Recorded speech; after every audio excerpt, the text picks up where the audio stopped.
disparition mystérieuse, éclairs lumineux et chuchotements d'une intelligence extraterrestre. Ces histoires ressemblent à de la science-fiction, mais que se passerait-il si elles étaient vraies? L'A-70 en Écosse, les forêts de l'Arizona et les routes tranquilles du New Hampshire ont été le théâtre d'événements qui ont changé à jamais la vie de gens ordinaires. Aujourd'hui, nous allons vous parler de 3 des cas les plus mystérieux de disparition de personnes qui se sont avérées avoir été enlevées par des ovnis. Ces cas ne sont pas seulement choquants, ils nous font aussi réfléchir sur le fait que nous ne sommes pas seuls dans l'univers.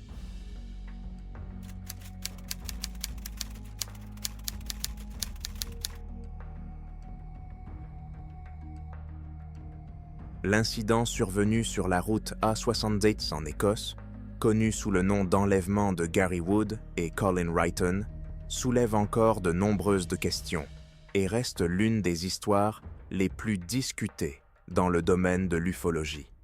L'histoire commence en août 1992 lorsque 2 amis, Gary Wood, ambulancier de 33 ans, et Colin Wrighton, ingénieur de 29 ans, se rendent dans le petit village de Tarbrax, près d'Édimbourg.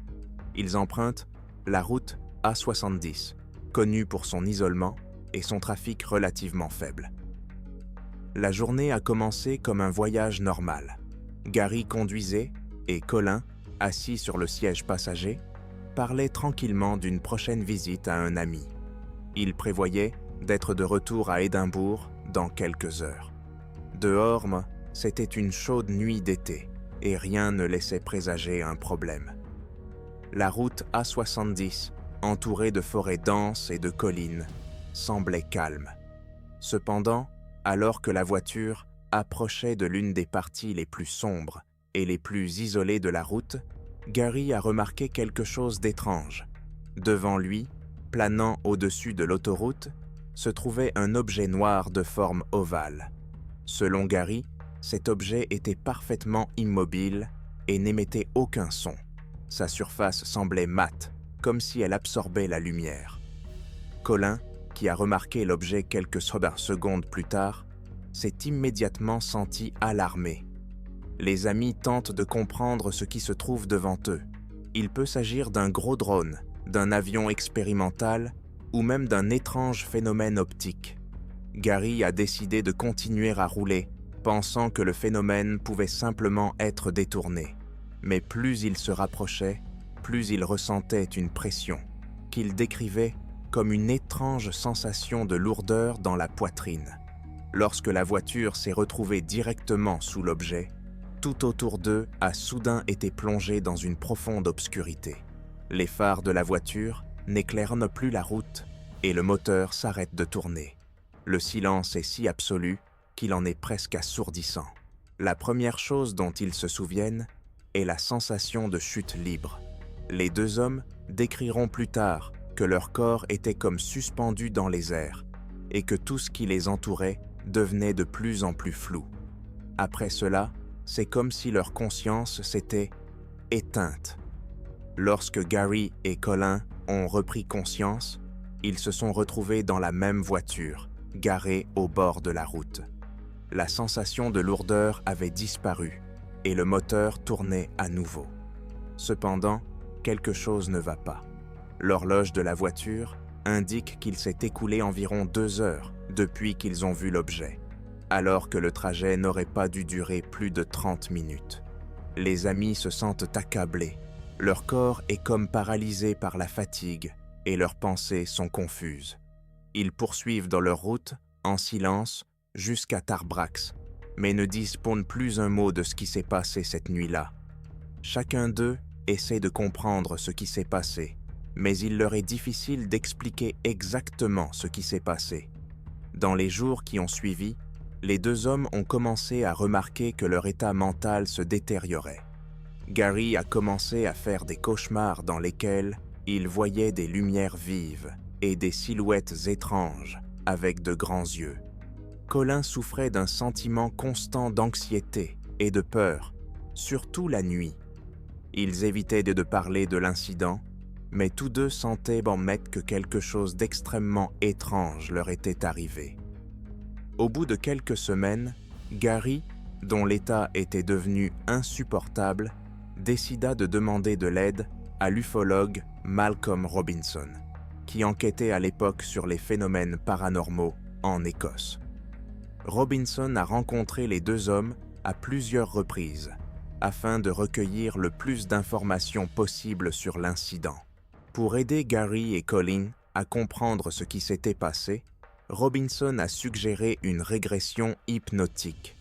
Cette technique est souvent utilisée pour retrouver des souvenirs refoulés. Au cours des séances, qui ont été espacées que de plusieurs jours, des détails choquants ont commencé à faire surface. Gary a été le premier à décrire ce qui s'est passé après qu'ils aient perdu connaissance. Il s'est souvenu que Colin et lui ont été soulevés dans un cercle lumineux dont il a compris plus tard qu'il provenait de l'objet.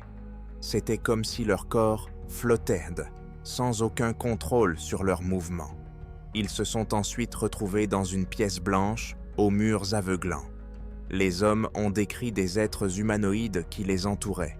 Ces êtres mesuraient environ 1,5 mètres, avaient de grands yeux noirs, une peau grise et de longs doigts fins. Ils ne parlaient même pas, mais leurs intentions semblaient être transmises par télépathie. Gary se souvient d'avoir été placé sur une table métallique froide et d'avoir été incapable de bouger. Son corps était scanné par d'étranges appareils qui ne faisaient aucun bruit, mais qui créaient une sensation de picotement sur sa peau. Colin s'est souvenu qu'il avait également été soumis à un examen, mais il a retenu moins de détails. Il a décrit avoir eu l'impression d'être sous anesthésie et d'avoir perdu connaissance par intermittence. Après les séances d'hypnose, Gary et Colin ont commencé à faire le lien entre leurs symptômes physiques et psychologiques et leurs expériences. Gary a découvert une petite marque ronde sur son bras qui n'existait pas auparavant, et Colin s'est plaint de maux de tête constants et d'insomnie. Ces effets physiques ont renforcé leur conviction que ce qui s'était passé était réel. Les deux hommes ont décidé de raconter leur histoire au public. Cette décision n'a pas été facile à prendre, car ils se sont rendus compte qu'ils risquaient d'être traités de menteurs ou de fous. Cependant, leurs révélations ont attiré l'attention des ufologues et des médias. L'affaire a suscité une tempête de discussions et beaucoup l'ont considéré comme l'un des exemples les plus convaincants d'enlèvement par un ovni. L'incident survenu sur la route A70 a fait l'objet d'émissions de télévision et de documentaires. Les sceptiques ont affirmé que les souvenirs des hommes pouvaient être dus à de faux souvenirs ou aux effets de l'hypnose. Certains ont supposé qu'il s'agissait d'une farce ou d'une tentative d'attirer l'attention.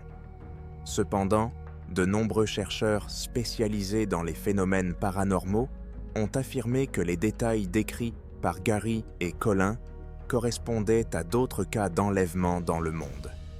Les ufologues qui ont enquêté sur l'incident ont noté que la route A70 était déjà réputée pour ces phénomènes étranges.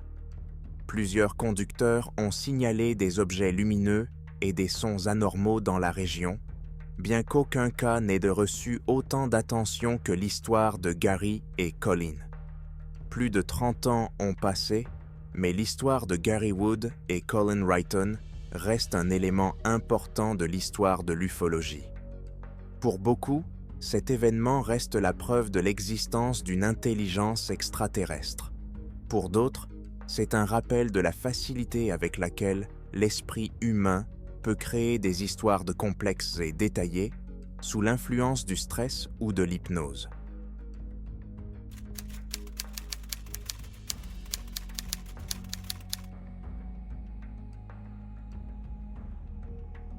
Le début de l'histoire de Betty et Barney Hill a ouvert la voie à de nombreux récits d'enlèvements présumés par des ovnis et est devenu l'un des cas les plus célèbres de l'histoire de l'ufologie. Le couple Hill était un couple ordinaire, menant une vie typique de la classe moyenne. Ils vivaient à Portsmouth, dans le New Hampshire, aux États-Unis. et étaient reconnus dans leur communauté pour leur participation active à des activités sociales. Betty travaillait dans l'assistance sociale et Barney était employé des postes. Leur mariage interracial était rare dans les années 1960, mais cela ne faisait que souligner leur force d'âme et leur soutien mutuel.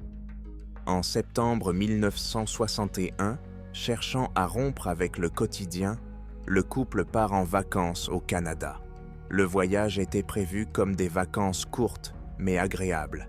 Ils profitent des paysages, discutent de leurs projets d'avenir et s'apprécient mutuellement. Cependant, leur retour à la maison a marqué le début de l'un des épisodes les plus mystérieux et les plus effrayants de leur vie. Le 19 septembre 1961, vers 22h30, les Hills roulent sur une route déserte à travers les montagnes blanches, White Mountains.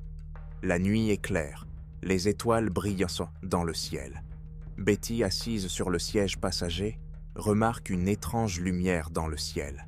Elle pense d'abord qu'il s'agit d'une étoile ou d'une météorite qui tombe, mais l'objet se comporte de manière inhabituelle. Il se déplaçait en zigzag, montant et descendant, puis planant dans les airs. Betty attira l'attention de Barney sur cette lumière et ils décidèrent de s'arrêter sur le bas-côté de la route pour mieux voir l'objet avec des jumelles. Betty remarque que l'objet a la forme d'un disque et qu'il tourne, avec des lumières multicolores qui clignotent autour de lui. Barney, d'abord sceptique, observe l'objet et tente de trouver une explication rationnelle. Mais au fur et à mesure que l'objet se rapproche, leur curiosité cède la place à l'inquiétude. Barney, se sentant obligé de comprendre ce qui se passe, sort de la voiture en emportant ses jumelles. L'objet plane au-dessus d'un champ à quelques dizaines de mètres. Barney vit qu'il était percé de hublots et que des silhouettes humanoïdes se trouvaient à l'intérieur. Il se souvient du sentiment de terreur qui l'a saisi lorsqu'il s'est rendu compte que ces êtres le regardaient directement. Réalisant que la situation devenait dangereuse, Barney retourna précipitamment à la voiture. Il dit à Betty de fermer les fenêtres et ils poursuivent leur route, mais l'objet continue de les suivre. Des bruits étranges, comme des bourdonnements, se font entendre sur la route et leur voiture semble réagir à ces signaux. Tous deux se sentent inexplicablement somnolents et leur conscience semble sombrer dans l'obscurité. Lorsque les Hills se sont réveillés, ils se trouvaient déjà à 56 km de l'endroit où ils avaient observé l'objet. Ils n'ont aucune idée de ce qui s'est passé pendant ces 2 heures. Ce temps perdu devient un mystère insoluble qu'ils n'essaieront de résoudre que des mois plus tard. De retour à la maison, Betty et Barney ont immédiatement remarqué les bizarreries. Les vêtements de Barney sont abîmés et d'étranges cercles apparaissent sur la peinture de leur voiture, qui réagit à un aimant. Betty commença bientôt à faire des rêves très précis et troublants dans lesquels des extraterrestres pratiquaient des expériences médicales sur eux. Ces rêves sont si réalistes qu'elle décide de les écrire. Barney, quant à lui, commence à souffrir de stress important, d'insomnie et de crises de panique. Sa santé se détériore et il se sent inexplicablement anxieux chaque fois qu'il regarde le ciel nocturne. Le couple a cherché de l'aide médicale, mais les traitements traditionnels n'ont pas fonctionné. En 1964, près de 3 ans après l'événement, les Hills se tournent vers le docteur Benjamin Simon, un psychiatre de renom spécialisé dans l'hypnose. Le docteur Simon décide d'utiliser la régression hypnotique pour aider le couple à retrouver ses souvenirs perdus. Au cours de plusieurs séances, Betty et Barney racontent séparément leurs expériences et leurs descriptions concordent dans les moindres détails.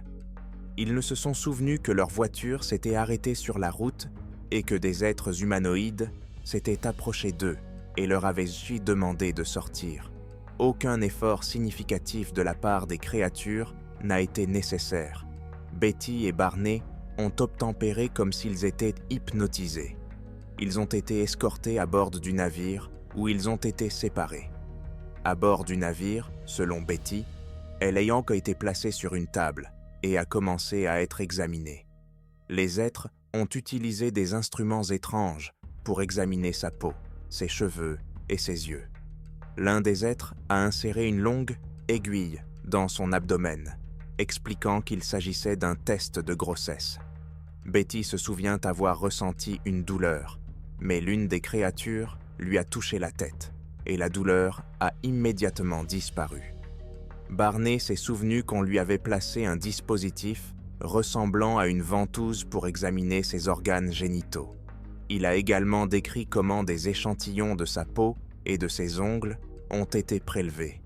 Barney a ressenti une peur et une détresse intense, mais, comme Betty, il n'a pas pu résister. L'un des éléments les plus inhabituels des souvenirs de Betty est la carte des étoiles que les créatures lui ont montrée.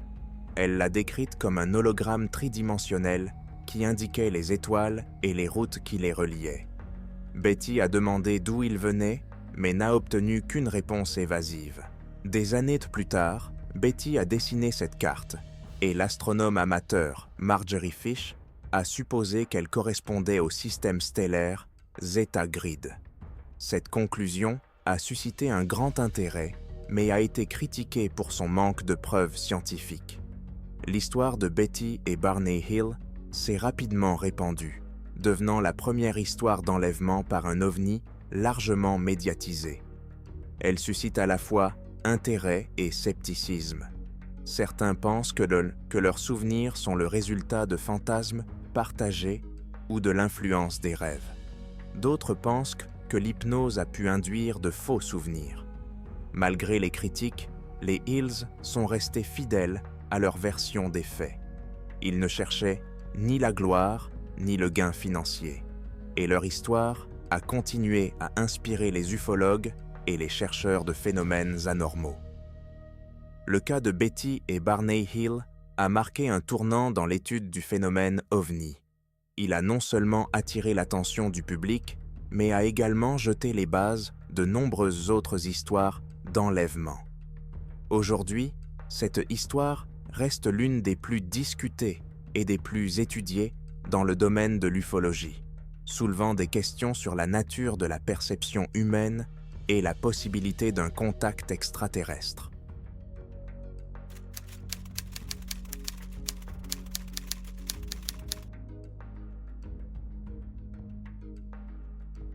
L'histoire de Travis Walton commence le 5 novembre 1975 dans les montagnes de la forêt nationale Apache-Sitgraves, en Arizona, États-Unis.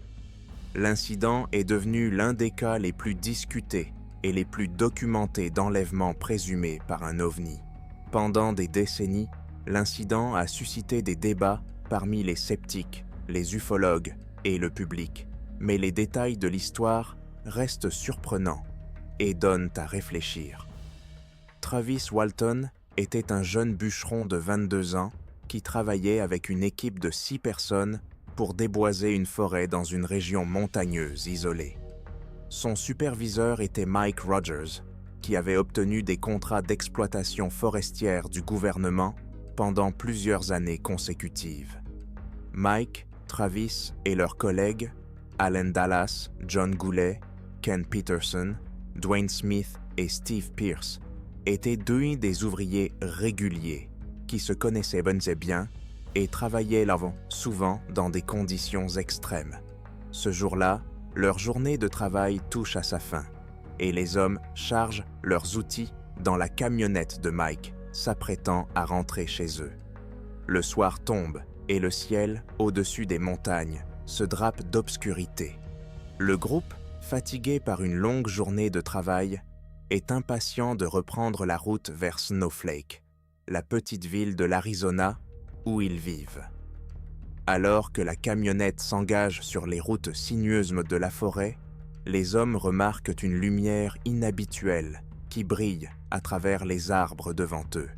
Il ne s'agissait pas de la lumière habituelle d'un phare ou d'une torche, mais d'une lueur vive et intense d'un blanc doré qui les a mis mal à l'aise. Ils pensèrent d'abord qu'il s'agissait d'un feu, mais en s'approchant, ils se rendirent compte qu'ils se trompaient. Lorsque la camionnette s'est arrêtée dans une clairière, ils ont vu un spectacle incroyable. Au-dessus du sol, à environ 30 mètres de leur véhicule, planait un grand objet en forme de disque. Sa surface brillait d'un éclat métallique et une étrange lueur émanait de sa base. L'OVNI mesurait environ 6 mètres de diamètre et semblait complètement immobile. Tout le groupe s'est figé de stupeur. Personne ne dit un mot jusqu'à ce que Travis, stupéfait par ce qu'il a vu, saute soudain de la voiture. Avant que quiconque ne puisse l'arrêter, il se dirige directement vers l'objet. Ses collègues lui crient donc de revenir, mais Travis ignore leurs avertissements. Sa curiosité et son audace ont pris le dessus. Alors que Travis s'approche de l'OVNI, à une dizaine de mètres, l'objet commence à émettre un faible son vibratoire. Soudain, un faisceau lumineux bleu jaillit de la base du disque et frappe Travis de plein fouet. Il s'envole comme une poupée et retombe au sol, immobile. Cette scène a choqué les autres. Ils ont raconté que le faisceau de lumière était si brillant qu'ils ont instinctivement fermé les yeux. Lorsque la lumière s'est éteinte, ils ont vu Travis allongé sur le sol, immobile. Pris de panique, Mike Rogers appuie sur l'accélérateur et la camionnette avec les autres hommes s'éloigne à toute vitesse de la scène. Quelques kilomètres plus loin, ils s'arrêtent, réalisant qu'ils ont laissé Travis seul et commencent à se disputer sur la marche à suivre. Mike, encore sous le choc, suggère de retourner sur les lieux et d'essayer de le retrouver. Malgré leur peur, les deux hommes acceptent. Lorsqu'ils reviennent, l'OVNI a disparu, et Travis avec lui.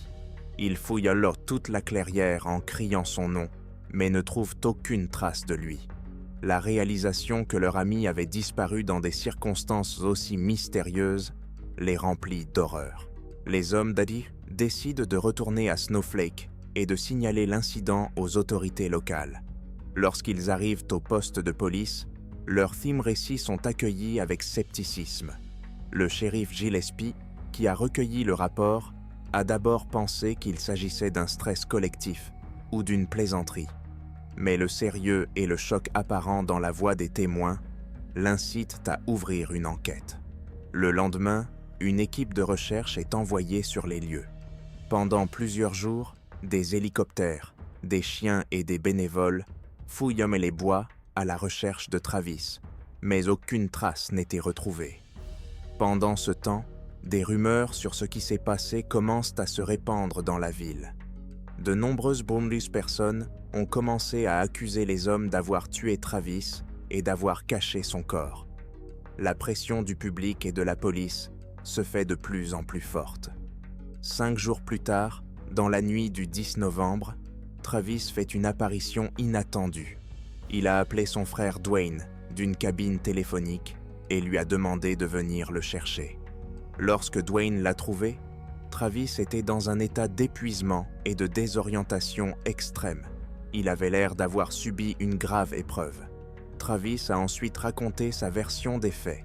Il se souvient que le faisceau de lumière l'a frappé et qu'il s'est réveillé à bord d'un étrange vaisseau. Il se trouvait dans une petite pièce au plafond bas, entouré d'humanoïdes à la grosse tête, aux grands yeux noirs et à la peau grise. Leurs visages n'exprimaient aucune émotion, mais il pouvait sentir leurs intentions par télépathie. Travis tenta de résister et attaqua même l'une des créatures, saisissant une sorte d'objet métallique. Ensuite, des silhouettes ressemblant à des humains, mais avec une apparence inhabituellement parfaite, entrèrent dans la pièce. Il l'emmène dans une autre pièce où il le place sur une table et l'examine. Après cela, sa mémoire se brouille. Le retour de Travis a suscité encore plus de controverses. Les sceptiques affirment que son histoire pourrait avoir été inventée pour dissimuler d'autres circonstances de sa disparition. Cependant, les ufologues considèrent ce cas comme l'un des exemples les plus convaincants d'enlèvement par un ovni, en raison du grand nombre de témoins et de preuves physiques. Travis a été soumis à un détecteur de mensonges, qu'il a réussi. Ses collègues ont également été soumis au détecteur de mensonges, et leurs résultats ont confirmé leur version des faits. Cela a renforcé la confiance des partisans de Travis dans son histoire. Pour Travis lui-même, l'incident n'était pas seulement une épreuve, mais aussi une malédiction. Il a déclaré à plusieurs reprises qu'il souhaitait que cela ne se soit jamais produit.